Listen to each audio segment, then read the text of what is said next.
حلالي أنت لا أخشى عذولا همومكتي. صحیح شوا. او بل نبی کریم علیہ الصلوۃ والسلام فرمایل وختم بی النبیون او پما باندې د انبیاء خاتمه وکړې شو. د انبیاء علیہ الصلوۃ والسلام هغه سلسله کوم چې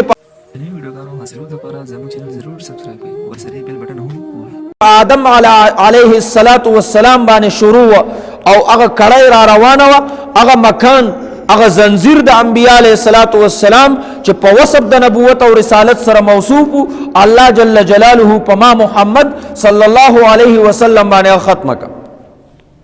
سلسله د نبوت دا په نبی کریم صلی الله علیه وسلم باندې ختمه ده. پاتې شو عیسی علیه السلام چې د نبی علیہ الصلوۃ والسلام نه برازي نو هغه ته خو نبی علیہ السلام نه مخکې نبوت ملو دی. نبی علیہ السلام فرمایي مانا بعد بچاته نبوت ملاویږي نه، مانا بعد بچاتا نبوت ملاویږي نه. دی وجنه مفتی محمد شفیع رحمه الله معارف القرآن کی دی ما کان محمد ابا احد من رجالکم ولکن رسول الله وخاتم النبیین چې دا پیغمبر دا تاسو د سړو هغه پلار نه نه، تاسو کې د چا سړو هغه پلار نه نه، سړی زکه وي چې د ماشومانو پلار خو د عبد الله او د قاسم او د ابراهیم او یاد طیب او طاهر چې نمونه روایتو کې مختلف راغلي دي دا غي خو پلارو خو د سړو پلار نو ځکه هغه درجه د سړی توپ ته یعنی لویوالی ته بالغوالی ته نو رسیدلی. دی وجنه نبی کریم علیہ الصلوۃ والسلام بارکی الله تعالی فرمای ما کان محمد اول منتنم خولو چې ما کان محمد صلی الله علیه وسلم نه چې ډیر تعریف کړي شوی هغه هسته ته محمد ویل کیږي، هغه هسته ته هغه محمد ویل کیږي.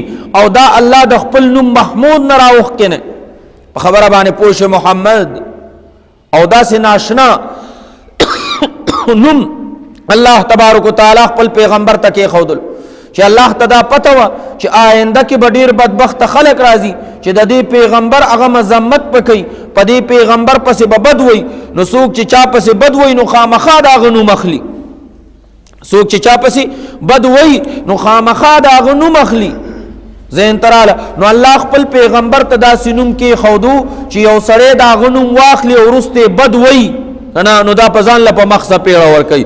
ځکه محمد د دې معنا دا د جس کی تعریف کی گئی ہو چې دا غو تعریف کړي شوی وي نو چې یو سړی وای محمد تعریف کړي شوی او بیا ورپسې وای چې غداسي وغداسي نو دا رذیل دی کنه دی. خیال دراغه او چې یو سړی وای محمد زین تراله نو محمد با الوی چې دوزلتی نه شونډه کوکای واخلی. خیال دراغه کنه پړومبي ته دا شونډه داسې ونی او بیا مان وای محمد خبره باندې پوښوي دوزل به خلینو البوي محمد صلی الله علیه وسلم. نو داسې عجیب نوم الله تبارک وتعالى خپل پیغمبر ته کې خودو چې څوک مذمت بیانې اول به تعریف کوي. لکه ما تاسو ته دې مثال داسې ویل ابو بکر کنا پہل کرنے والا سبقت کون کے وړاندې والے کون کے په هر یو کار کې وړاندې باندې پوښوي کنه. نو که یو سړی وای یو رذیل کټمل وای کنا چې زه ابو بکر ړومبه نه منم، زه ابو بکر په ړومبه نه منم دا خر نے ابو بکر کا مانا ہی پہل کرنے والا نو چې اول ته پہل کرنے والا او بیا وې زه ړومبه نه منم نو دا غلطی ده کنه. دا پہل کرنے والے کو پہلا نہیں مانتا غلط دے کنه دے، پہل کرنے والے کو پہلا نہیں مانتا نا ړومبنی لرا ړومبه نه منم، ړومبنی لرا ړومبه نه منم نو می منا تو خارې لکای دې نه کیږي. خبره باندې پوښوي کنه. نو محمد الله جل جلاله نوم داسې خودنه چې ړومبه به تعریف کې نو کورستو تار سوي نو وای کنه ما کان محمد ابا احد من رجالکم. صحیح شو. نو مفتی صاحب رحمه الله لیکلی دي چې اول الله د خپل پیغمبر نوم خودلو او بیا د پیغمبر سوخو ابا احد من رجالکم.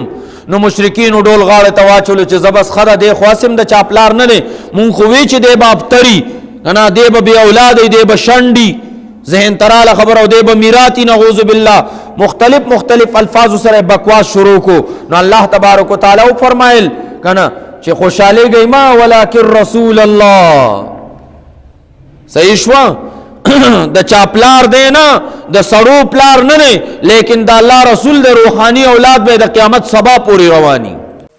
चैनल की अपडेट्स हासिल करने के लिए हमारे इस चैनल को ज़रूर सब्सक्राइब करें और साथ में बेल का बटन भी दबाएं ताकि बज़रिया नोटिफिकेशन हम आपको आगाह कर सकें। शुक्रिया।